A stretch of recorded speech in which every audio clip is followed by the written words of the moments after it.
The Ukrainian military says it successfully attacked the headquarters of Russia's Black Sea Fleet using British-supplied Storm Shadow missiles. The attack comes as Canadian counterparts have confirmed they will provide further support for Ukraine in the ongoing war. This is the moment the Ukrainian strike blasted into the Black Sea Naval Headquarters in illegally occupied Crimea. The sound of explosions rocking the port city, the sky filling with thick black smoke. Children could be seen running for cover as air raid sirens wailed. And in video posted on social media, civilians are heard speaking of explosions and rockets flying overhead.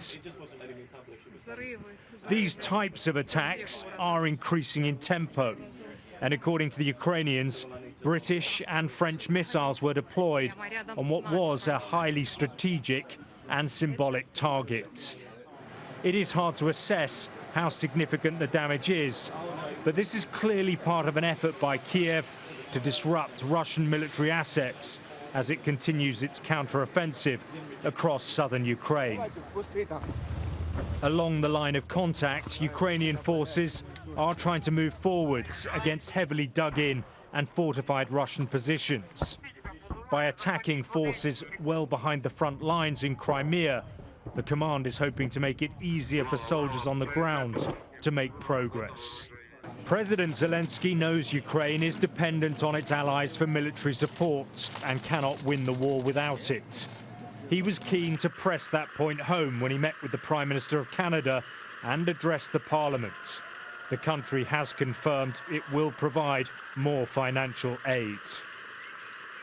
The support for Ukraine with weapons and equipment has allowed us to save thousands of lives. This includes air defense systems, armored vehicles, artillery shells.